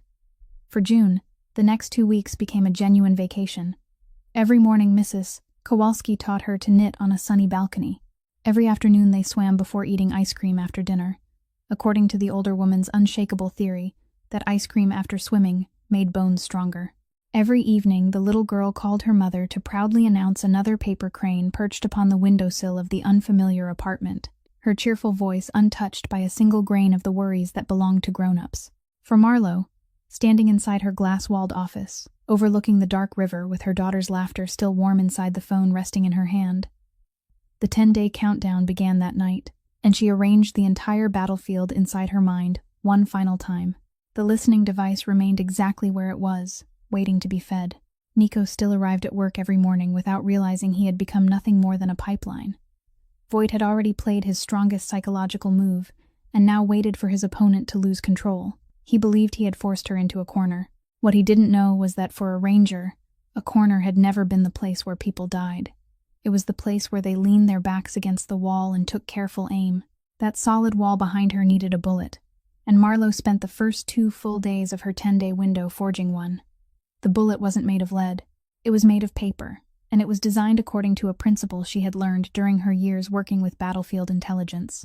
For false information to be believed completely, it couldn't come from a single source. It had to come from 2 independent sources that had no apparent connection to one another, because one source was information, while 2 matching sources became truth, at least inside the mind of the person hunting for it. She sat with Priya and Northgate's 2 most trusted attorneys inside an offline room for an entire afternoon, and what emerged was a 4-page legal memorandum, false from the title to the footer, yet authentic, down to every comma in its tone and structure. It stated that the review department had discovered a technical defect in the file for parcel number 7, one of the 9 properties forming the backbone of the project, that an old transfer clause attached to the parcel contained a flaw in its notarization, and would soon become immune to challenge under county law, and that any third party wishing to dispute ownership had only one remaining path: to file a direct claim with the County Land Records Office within 72 hours of the date on which the memorandum was signed. After that deadline, Ferrante Holdings' ownership would become permanently secured and impossible to reverse. The trap was built into the very structure of the gift. To take the bait, the hunter couldn't send some nameless intermediary and keep his own hands hidden. He couldn't make an anonymous telephone call or mail another envelope without a postmark. Land title law required a legal entity with a registered name, an official filing, and the signature of counsel to walk through the door of a government office equipped with cameras and a time-stamped seal, which meant that for the first time in the entire conflict, the darkness would have to step forward and stand beneath the light. Priya placed the memorandum on the server at 10 o'clock Wednesday morning, burying it inside the legal team's working directory with a meticulously backdated editing history, and her monitoring layer confirmed that the listening device had read all 4 pages, less than an hour later. The termite had smelled the wood, but Marlowe didn't stop there, because Voight was the kind of old fox who had survived by distrusting everything. He might suspect that a document on the server was bait, so that same afternoon, the second channel was activated. A routine security meeting was called in the 5th floor conference room, attended by Dana, 2 team leaders, and Nico Barone in his usual seat, with his notebook already open. Between ordinary agenda items about shift schedules and authority assignments, Marlowe inserted a passage lasting less than 3 minutes. In a dry, professional tone, she informed the room that the legal team had discovered a problem involving parcel number 7, that the company needed tighter security around the County Land Records Office for the next 3 days, in case an outside party attempted something aggressive, and that although the specific details were restricted, the team leaders needed to understand the 72-hour window. Then she moved on to the next agenda item, as though she had merely discussed replacing batteries in the handheld radios. During those 3 minutes, she didn't look toward Nico once, but Dana, seated diagonally across the table with the sole assignment of observing without appearing to observe, later reported that the pen in the deputy chief's hand stopped moving for exactly 4 seconds when the words "parcel number 7" were spoken. 4 motionless seconds belonging to a man recording something into memory. That night, Priya's monitoring layer detected another outbound synchronization from the listening device, brief, heavily compressed, and consistent with its established pattern, while the security operations workstation showed an 11-minute login under the familiar account. 2 streams had flowed into the same lake, and all that remained was to see whether the fox would leave his den. He did, in the 61st hour. On the morning of the 3rd day, an attorney in a gray suit walked through the doors of the County Land Records Office and filed a substantial claim challenging ownership of parcel number 7. The named plaintiff was a Delaware-registered limited liability company called Meridian Land Partners, a lifeless corporate name. And the entire process, from the moment the attorney crossed the threshold to the instant the intake seal came down at 10:17, was captured within the public camera coverage of a government office, exactly as designed. The notice reached Marlowe before noon, and she stood before the whiteboard and wrote Meridian Land Partners in red ink, the first link in the chain to rise willingly above the surface. The rest belonged to Priya, who had been waiting with every tool already running. And over the next 36 hours without enough sleep, The small engineer peeled the wooden doll apart one layer at a time. Meridian Land Partners was owned by a parent company also registered in Delaware. That parent company used a small Chicago law firm as its registered agent, and that same firm, at the same address, represented a commercial data center in the West Loop, a name that made Marlowe and Priya look at each other across the screen, because the West Loop address matched digit for digit the destination to which the listening device had been sending its data.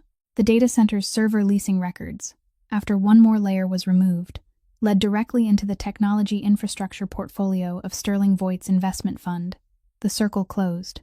The false information had left the Greystone building, traveled through 2 channels, gathered in the West Loop, and from the West Loop, a legal entity had emerged to file a claim before the deadline. The thread had become a rope, and the rope carried the owner's name. That evening, at the late-night diner on the South Side, Marlowe spread the entire chain of evidence across the plastic tabletop before Gruber, the planted memorandum, the listening device synchronization logs, the footage from the Land Records Office, and Priya's corporate ownership chart bearing the verifying signature of an independent expert. The old detective moved through every page with one calloused index finger, missing nothing, and the farther he read, the straighter his back became, as though the years were lifting from his shoulders. Then he gathered the stack, tapped its edges into alignment, placed it inside his worn leather briefcase, and rose to fasten his coat with the expression of a man about to do something he had never imagined doing in his entire career. 30 years in this job, he said. His voice caught somewhere between laughter and disbelief. And for the first time in my life, I am carrying a case file into court to request a search warrant that might save a Ferrante. Marlowe, if your father could see this, he would charge me admission. The price of admission turned out to buy a performance entirely different from the one they had expected. Gruber submitted the application for a warrant to search the West Loop data center on Friday morning, and by Monday afternoon, the answer came back in the form of a cold ruling less than a page long. The judge denied the request. The reason was written in the smooth, polished language of a courtroom, language with no rough edge to grasp. The chain of evidence was circumstantial, the connection between the corporate entities wasn't sufficiently direct to justify an intrusion onto private property, and direct evidence would be required before the application could be resubmitted. Gruber called Marlowe from the courthouse parking lot, and the old detective's voice sounded as though he had swallowed something bitter. I've been filing warrant applications for 30 years, girl. I know what it looks like when a weak application gets denied. This one wasn't weak. This one was killed. Someone put a hand over it. I can smell it, but I can't prove it yet. He proved it 48 hours later. And he didn't need a confidential informant or any secret source. He only needed to do the tedious work younger detectives no longer had the patience to do. Sit down with the publicly available campaign finance records for elected judicial offices in the county and trace them backward for 5 years. There, buried among pages of disclosures anyone had the right to read and no one ever bothered to examine, were 2 contributions to the campaign fund of the very judge who had denied the warrant, both made by a community legal aid fund, with a name as pleasant as a greeting card. And that fund, after one more layer of research, received most of its money from a corporate charitable organization embedded within Sterling Voigt's business network. Nothing in any individual line of that chain was illegal. The money had passed through enough stations for every station to appear clean. But step back 3 paces and look at the entire picture, and the message glowed as clearly as a neon sign. The nearest legal door had already had its hinges purchased before Marlowe ever had the chance to knock. She called a closed meeting on the top floor that same evening, and when Gruber finished presenting his findings over the speakerphone, the room sank into a silence as heavy as water. Then, Gio Amato let out a dry laugh without a single grain of amusement in it. The old man rose, braced both hands against the tabletop, and spoke with all the bitterness of 40 years. Do you see now? What did I tell you? The law is their toy. They print money to buy the people who write the law, buy the people who interpret it, and buy the scales in Lady Justice's hand, while we sit here arranging papers and waiting for someone to hand us fairness. Young master, listen to me once. This world never changed. It only changed its suit. Those words fell into the conference room at the precise moment the room was weakest, and Marlowe looked around the table. She saw Dana's jaw clench. She saw Cassio sitting motionless as his eyes darkened, and she understood that they had reached the bottom of the entire operation. The moment every long war eventually had to pass through, when the right road appeared to have collapsed ahead, and the wrong one stood beside it with an open hand. warm, familiar, promising results before the night was over. She allowed the silence to remain for 3 more seconds, then stood, walked to the whiteboard, and instead of erasing the evidence chart, drew an arrow around the box marked County Court and pointed it upward. Then she spoke in the steady, unforced voice of someone reading a battle map. Mr. Amato is half right. Voight bought this door. But that is the best news we have received since this operation began.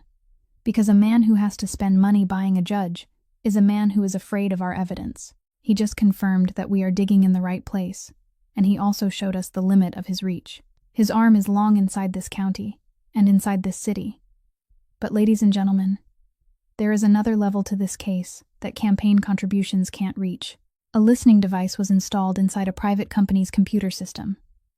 Data was transmitted across state lines through a Delaware corporation.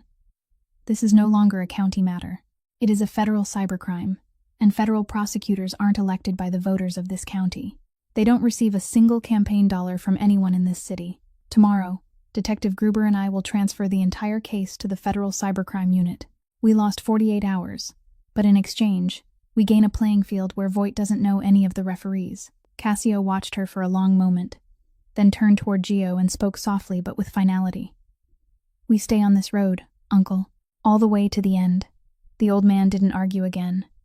He only released a long, weary breath and sat down, like someone setting aside, for the moment, an argument that had lasted his entire life.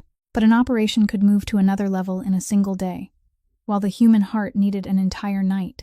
And that evening, after the case file had been copied into 3 sealed sets, after Gruber had secured a meeting with the federal contact, for 9 o'clock the next morning, Marlowe sat alone inside her old car, parked outside her apartment building without starting the engine, both hands resting on the steering wheel, and allowed the exhaustion of the entire campaign to catch up with her for the first time. Her phone lit up. Bree was calling, and her foster sister didn't ask about work. She asked in the voice of someone who had spent 10 years in social services and knew how to hear even the things no one said. "Where are you? You sound like you are sitting alone in your car." Marlowe laughed at being read so easily, and Bree continued, slowly and firmly.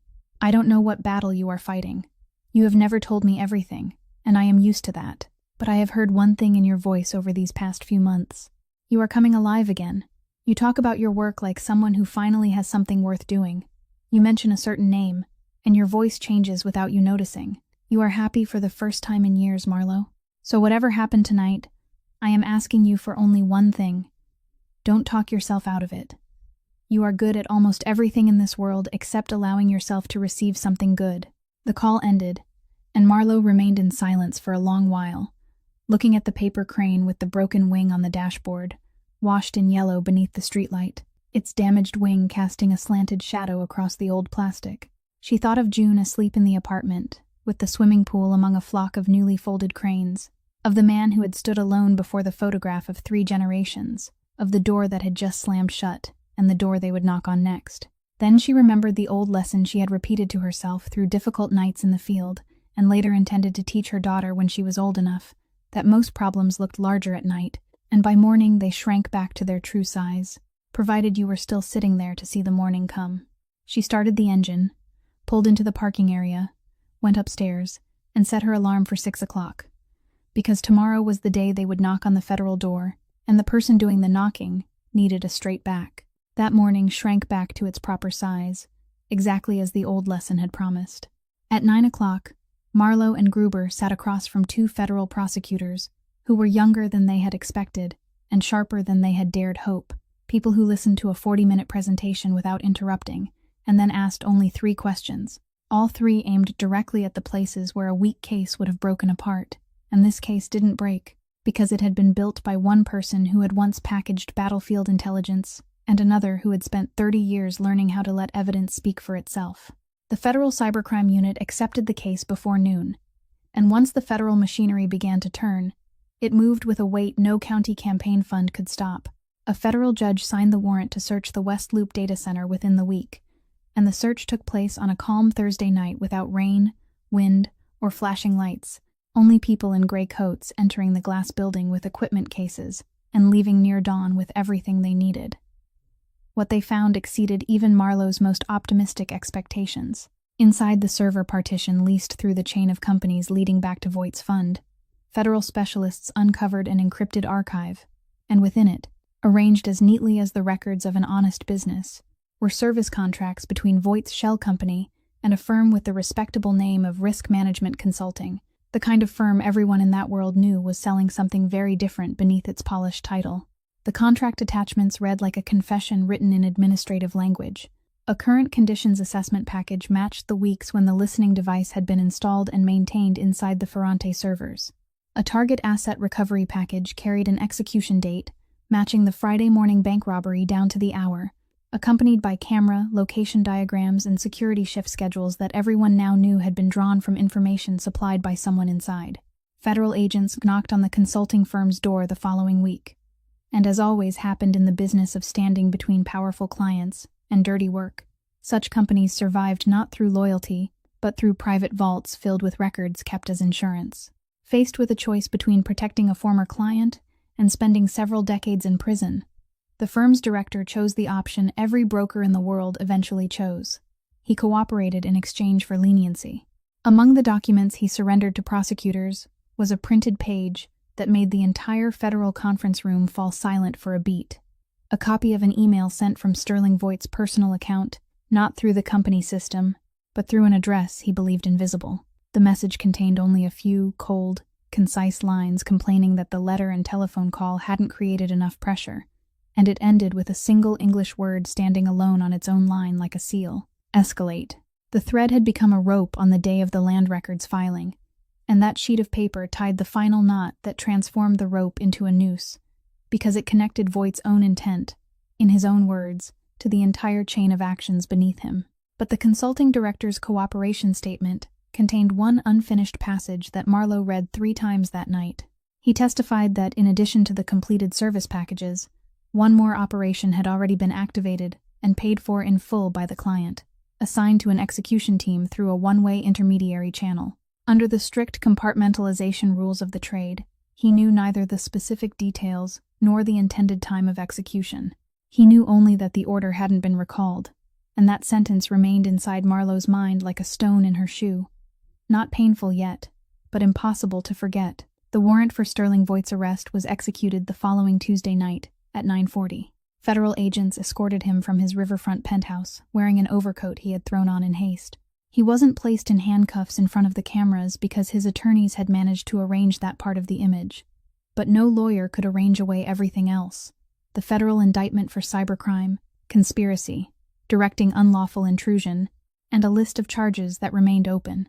Marlowe received the news through a brief telephone call from Gruber, and she stood beside the apartment window looking down at the illuminated street and sent Cassio exactly 4 words: "It is done. He is under arrest." Then she placed the phone on the windowsill, and 40 seconds later the screen lit up with a reply she read twice, not because it was long, but because of the first word. "Marlowe, thank you." For the first time after all those months, not ma'am, but her name, and she stood there in the silent kitchen, with her thumb resting lightly against the screen, realizing how much weight a person's name could carry when someone had held it back for so long before finally using it. But one final task remained that night, a task both she and Cassio knew couldn't be entrusted to anyone else or postponed until morning. At 10 o'clock, with only one desk lamp burning in the top-floor office, Nico Barone was asked to come upstairs under the pretense of reviewing security after the arrest. He entered carrying his familiar notebook, and stopped in the middle of the room when he saw the black and white photograph on the walnut desk turned toward him, the photograph of 3 generations standing outside the old restaurant, with a smiling 24-year-old man, half hidden behind the father's shoulder in the corner of the frame. No one spoke for 10 seconds. Then the notebook in Nico's hand slowly lowered, and the man who had stood straight for 20 years seemed to shrink where he stood. He didn't deny it. Men like Nico didn't lie in front of a photograph like that. He only said in a hoarse voice, "Young master, I did all of it for the family. They promised me no one would touch you. I only wanted things to return to the way they were in your grandfather's time, when we were still ourselves." Cassio let him finish. He listened without interruption, the way he listened to every matter that carried real weight, then rose, walked around the desk, and stood before the man who had carried him in his arms when he was 1 month old. His voice held no anger, only weariness and truth. "Uncle Nico, You chose a world for me without ever asking whether I wanted to live in it. The time you want to return to gave my grandfather $11 and a lifetime of being afraid to lift his head on certain streets.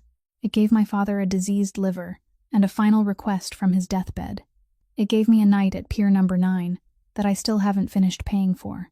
You call that the time when we were still ourselves. I call it the hole 3 generations of my family have been trying to climb out of.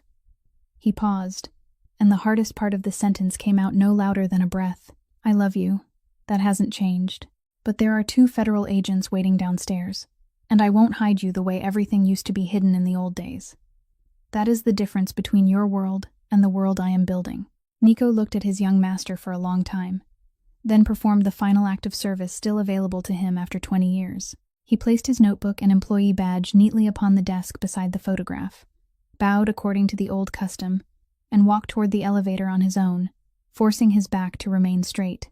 Cassio stayed behind alone with the desk lamp and the photograph of 3 generations, paying the most painful debt demanded by his promise to lead the family into legitimacy, a cost no indictment would ever record, and only the woman standing silently in the dark hallway, waiting so that no one would have to walk downstairs alone that night, understood how heavy it truly was. The stone in her shoe made itself heard on the very day that should have been the most beautiful. After the arrests, the city seemed to release a long breath. Newspapers ran headlines about the investment fund tycoon caught in a federal net. The city review board resumed its schedule, and the official signing ceremony for the Northgate project was set for a Thursday morning near the end of the month on the conference floor of a large downtown hotel. But throughout those 2 weeks, while the rest of the world celebrated, Marlo didn't. Every evening, she reread the consulting firm's cooperation statement, as though it were a letter that hadn't been fully opened.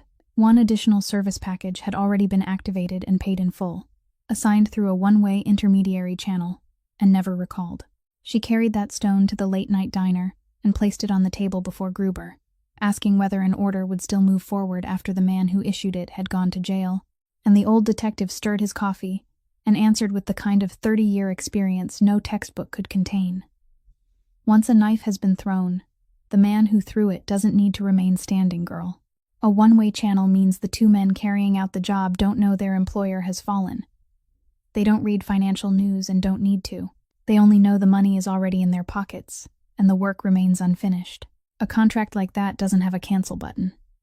So the question isn't whether it will happen. The question is on what day. Marlo looked at the calendar inside her mind and saw the only logical answer immediately. If she were the planner, she would choose the day when the 9 original deeds had to leave the safe and lie on a table in the middle of a crowd. The day when security would be stretched thin by guests, cameras, ceremonies, and protocol. The signing day. From that night forward, she prepared for the ceremony the way soldiers prepared a battlefield. She told no one except Cassio, Dana, and Gruber, because the lesson of Nico remained painfully fresh. She had a new generation safe installed in the company archive room and placed the 9 original deeds inside it under an iron rule written by her own hand. The originals would not leave the safe for any ceremonial reason. What would rest inside the brass-trimmed leather case on the signing table would be a set of certified copies authorized for display, printed on paper of the same age and arranged in the same order. Between the lining and the bottom of the case, Priya stitched a tracking device as thin as a coin, dormant until the case left the secure perimeter, at which point it would wake automatically. Dana reviewed the hotel service roster 3 times. Gruber arranged for 2 teams of plainclothes city officers to wait on the ground floor and in the parking garage, with instructions reduced to 4 words. Wait, and only wait. Thursday morning arrived beneath a clear sky and rows of flags, the conference floor filled with handshakes, city representatives, bank guarantors, and reporters lining up their cameras. Cassio stood among them in a charcoal gray suit, with the composure of a man who had traveled 16 months to reach that room, and the brass-trimmed leather case rested on the signing table like the heart of the ceremony. Everything followed the plan until 10:21, when the fire alarms throughout the hotel began shrieking at once. Emergency lights flashed along the corridors. Ceiling speakers issued evacuation orders in a calm, mechanical voice. The conference floor broke apart into moving streams of people. Guests looked at one another. Reporters gathered their equipment. Hotel employees directed everyone toward the stairwells. It was an orderly kind of chaos anyone familiar with emergency drills would recognize, except there wasn't a trace of smoke. During exactly 7 minutes of confusion, while people crowded through the corridor, 2 service employees pushed a cart of table linens against the direction of evacuation and entered the now empty conference floor. When they left through the secondary stairwell, the linen cart carried 1 additional brass-trimmed leather case, while an identical case remained on the signing table, matched down to every carefully fabricated scratch. The exchange took 4 seconds, clean as a magician's trick. The 2 men, whom later surveillance footage confirmed, were the same figures who had fled the bank that Friday morning, changed into civilian clothing in the basement, and carried their prize through the employee entrance toward the parking garage with the steady steps of men who believed they had completed their final contract. They didn't know 2 things. First, the man who had paid them was wearing a federal prison uniform. Second, the case in their hands had begun transmitting after 30 seconds. So when the stairwell door opened into the garage, what awaited them wasn't the getaway car parked in space number 17, but 2 teams of plainclothes officers closing in from 3 directions. The entire arrest lasted 20 seconds without a single gunshot or punch, only the sound of the leather case striking the concrete and the steady reading of the right to remain silent, delivered as plainly as someone reading a menu. Not 1 drop of blood was spilled, exactly as the person who designed the battlefield had promised herself. Upstairs, after the fire department confirmed a false alarm, and the guests returned amid awkward laughter that champagne repaired with remarkable speed, the ceremony resumed only 40 minutes late. Cassio signed every page of the Northgate documents before a row of cameras, using his father's old fountain pen for the final signature, and when he raised his head beneath the applause, his eyes found the one person standing, partly hidden behind the last row of chairs, with a radio concealed inside her sleeve. The woman who had just won a battle no one else in the room knew had taken place. Marlowe met his gaze and gave 1 slight military nod, a wordless report that the mission was complete.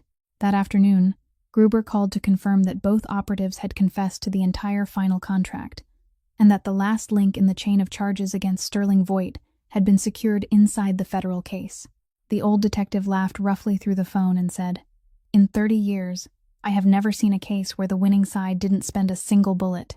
Where did you learn to fight like this?" Marlowe looked through the glass wall of her office at the river, glittering beneath the afternoon sun, and answered with a sentence she had carried from the farthest years of her military life. "The best battle is the one that ends before it begins, detective." That evening, she went to collect June from the apartment with the swimming pool, and listened as her daughter summarized the vacation through a long inventory of achievements that included 14 new paper cranes, 1 unfinished yellow scarf, and 3 victories over Mrs. Kowalski in a board game. Then mother and daughter drove home through a city already bright with evening lights, the paper crane with the broken wing trembling softly on the dashboard as it did every day, though no day had ever been quite like this one. 1 week after the signing ceremony, when everything had finally settled, Cassio completed the last unfinished task on his list. He personally returned to the bank to inventory safe deposit box number 940 one final time, before officially closing it and transferring everything into the new generation vault inside the company archive room. He asked Marlowe to accompany him, not because company procedure required 2 signatures, but because, as he said quietly while the elevator descended toward the vault level, "This story began with that safe. I want the person who ends it with me to be you." The safe deposit vault was as silent as a chapel. The bank manager unlocked the outer security system before quietly stepping away in accordance with protocol. Cassio inserted his private key and lifted the steel lid. Inside, the 9 leather-bound deed portfolios rested exactly where they had before. He removed them one by one, placing each into the secure transport container, counting them, verifying them, signing each transfer. Everything moved with the dry rhythm of administrative procedure until he lifted the final portfolio away. Beneath it, where only the smooth steel bottom should have remained, something thin lay pressed tightly into the deepest corner, hidden so completely that no one could possibly have seen it without emptying the box entirely. It was a heavy paper envelope aged to an ivory color, its 4 corners worn with time. Across the front, instead of a recipient's name, someone had written a single line in faded brown ink, the slanted, uneven handwriting of someone who had learned to write late in life. "For whoever in this family dares to walk the straight road." Beneath it rested an unbroken dark red wax seal, bearing the impression of a ring both generations of the Ferrante family recognized immediately. The very ring Cassio's grandfather had worn until the day he closed his eyes more than 30 years earlier. Cassio stood motionless before the envelope for so long that Marlowe became aware of the quiet hum of the fluorescent lights overhead. Then he lifted it with both hands, carefully, almost as though it were still alive. He turned it over. Nothing marked the back except the untouched wax seal, meaning that in more than 30 years, through his father's hands and through every opening and closing of the safe, no one had ever met the condition written across its face. Or perhaps no one had ever dared believe they had. He looked toward Marlowe, his voice lower than usual. "Do you think I have the right to open it?" She answered without hesitation. "You just signed a legitimate project using your father's fountain pen after refusing to take revenge against the man who tried to destroy you. If you don't meet the condition, this envelope will stay here another 30 years. He broke the wax seal right there on the steel table inside the vault. Inside were 3 handwritten pages filled on both sides with that same slanted handwriting, written in a mixture of imperfect English and words carried from the old country. Cassio read them aloud slowly so they could hear every sentence together. "Whoever reads this letter, I do not know who you are, my son, my grandson, or someone farther down the line. But if you are opening this seal for the right reason, then you are doing what I never found the courage to do in my entire life. I came to this country with $11 and a name no one could pronounce. The only doors left open to me were dark ones. I walked through them because I was hungry. I stayed because I was afraid. Every year I promised myself I would wash my hands clean the following year. 40 winters passed beneath that same promise. I bought these 9 pieces of land with the cleanest money I could gather. I hid them from my own work the way people hide seeds from a storm. I dreamed that one day something would stand there beneath the sunlight, where workers could leave for work in the morning and come home again at night, where our family name could be carved into stone without anyone lowering their voice when they spoke it. But dreaming is the easy part. Paying the price is the hard part. Walking the straight road means there will come a day when you must stand before people you love and say no. It means watching your enemies smile while you bind your own hands with the law. It means becoming poorer, slower, and weaker in the eyes of the old world. I could not bear that burden. I am sorry. So I leave behind this land, this letter, and this blessing. If you are walking that road, there will be nights when you want to turn back. There will be people who tell you the world never changes. Don't believe them. The world does not change by itself. It changes because someone in some family decides to pay the debt left unpaid by those who came before. I wish you enough courage. And if there is someone standing beside you who helps you stand straighter, hold on to that person. People like that are rarer than land and endure longer than gold." By the time Cassio reached the final sentence, his voice no longer remained steady. He lowered the 3 pages onto the steel table and stood in silence. At the very same moment, Marlowe understood the truth hidden beneath the bottom of the safe they had fought so hard to protect.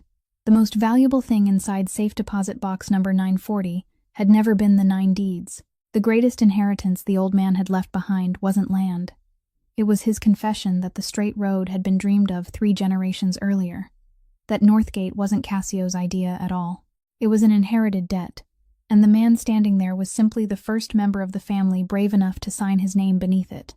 Then Cassio lifted the letter and offered it to Marlowe with both hands. "My grandfather wrote this for me," he said quietly, "but I think he was speaking about you too. That last part, I cannot find any words more fitting than those."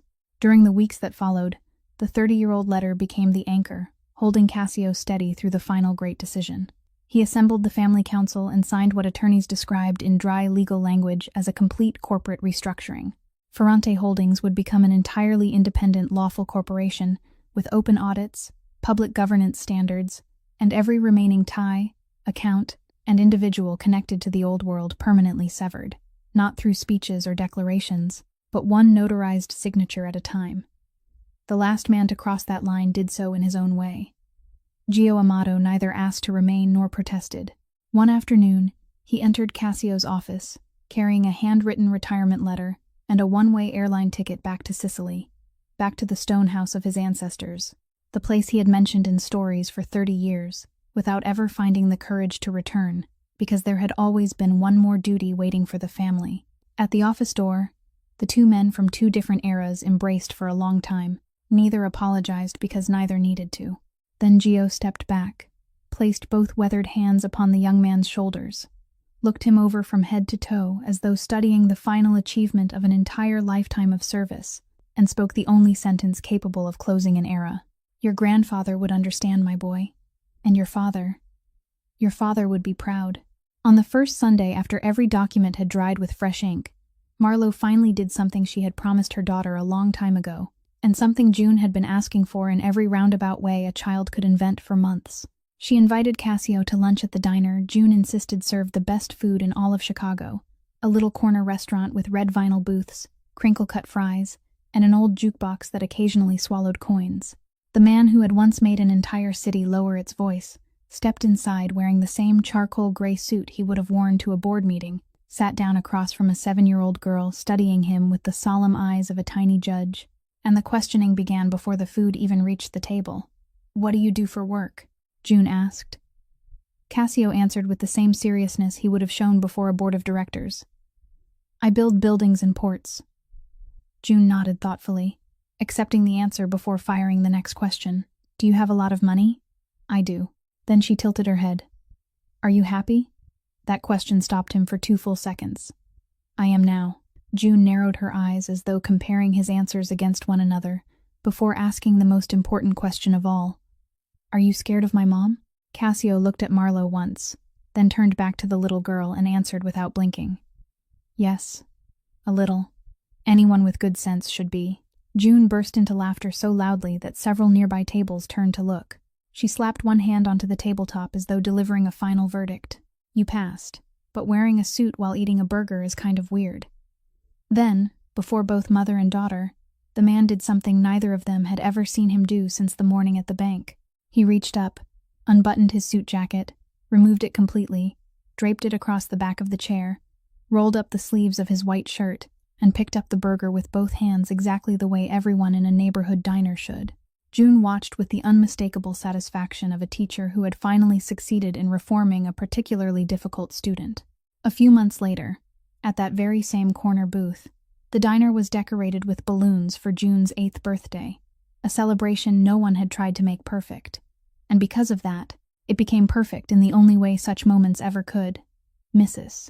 Kowalski arrived wearing the special hat she saved only for occasions she considered truly important, carrying the yellow scarf she and June had finally finished knitting together as her birthday present. Bree drove in from Milwaukee early that morning, spent the first 20 minutes quietly observing her sister and the man who had been dragged into judging a board game by June and her friends, then caught Marlo's eye from across the room and gave her a single nod, containing 14 different meanings that only sisters could ever understand. Back at company headquarters, something new had rested for months inside a small glass frame upon Marlo's desk. The paper crane with the broken wing taken from the dashboard of her old car, still broken exactly as it had always been, because June had forbidden anyone to repair it for the same reason she had repeated through all the years. "It still flies inside my head, Mom. That's enough." Amid the cheerful noise of the birthday party, the children arguing over the jukebox, and Mrs. Kowalski explaining knitting techniques to Bree, Marlo and Cassio stood side by side near the counter, looking out across the room filled with the people they loved. Without looking at him, she quietly said, "You can call me Marlo now." He remained silent for exactly 1 measured beat, the familiar pause of a man who never spoke carelessly, then answered, "I know, but ma'am, that was the first word I ever spoke to the woman who changed everything. Some words aren't meant to be replaced." Marlo didn't argue, because she had understood long ago that inside that single word, "ma'am," he had kept a place reserved only for her, one he intended to hold for the rest of his life. Dear friends, this is where the story of Marlo and Cassio comes to its close, and if it leaves us with anything, perhaps it is this. The moments that change our lives never announce themselves. They arrive on an ordinary Friday morning while we are busy worrying about everyday burdens, and the only thing we truly need to do is refuse to look away. A paper crane with a broken wing can still soar inside the heart of the person who loves it. Someone who has once been broken can still lift another person back onto their feet. And honor is never determined by where we were born. It is built through the choices we make every single day. As for you, how did this story make you feel? Which moment touched your heart the most? Please share your thoughts in the comments below. We truly would love to hear them. And if you enjoyed this story, don't forget to subscribe to the channel, leave a like, and share this video so together we can spread meaningful stories and bring you many more unforgettable journeys every single day. Wishing every one of you watching today good health, a joyful life, and days filled with peace and quiet happiness. Goodbye for now, and we look forward to seeing you again in our next video.